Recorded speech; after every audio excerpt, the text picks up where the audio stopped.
Steve Jobs once observed that if you're not willing to cannibalize your own business, someone else will do it for you. How true that is, particularly, of course, in the financial services space where things are ultra competitive and new technologies and innovations are constantly coming online, and you've got to keep abreast of those changes. I mean, as the status quo in the financial services sector continues to be disrupted at a greater rate than ever before, simply relying on what has led to success in the past will likely come at the cost of not just your future success, but potentially your future survival. Now, I've spent the bulk of the last decade working with some of the world's biggest brands and organizations, helping them navigate change and stay ahead of the curve. And personally, I've found it fascinating to examine brands and businesses that, in the midst of all this change and upheaval, are going from strength to strength. But by the same token, I'm always intrigued to look at businesses and brands that are having the very opposite experience. In the midst of all this disruption, are falling victim to it. I mean, look at certainly the demise of brands like Kodak, BlackBerry, Blockbuster. I mean, these leave us with very little doubt at all. Any business or brand or organization must be willing to reinvent itself well before they are forced to do so by external pressures. And there are plenty of brands and businesses that have done just this.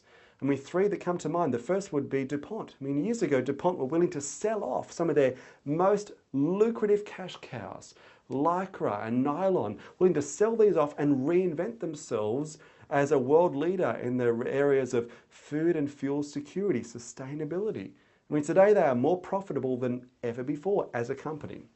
Another example would have to be the 180-year-old glassware manufacturer, Corning. I mean, a long way from the days where they were known as the company that produced light bulbs or cookware. Do you know today the bulk of Corning's revenue come from high-end medical devices that hadn't even been invented a decade ago?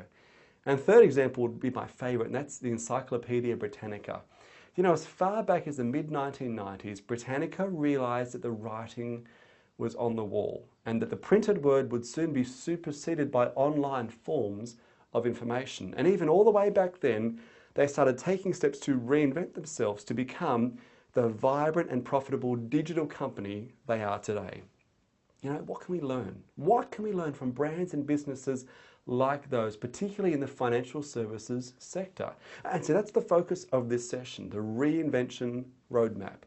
My commitment is that audience members leave this session with a clear action plan, a blueprint for reinventing themselves in the coming years and decades. Now, whether this is by developing or embracing new products and services, or exploring new markets or approaches, or perhaps by re-engineering existing systems and processes, the key message is this: the future will favor the adaptable, just as opportunity favors the prepared.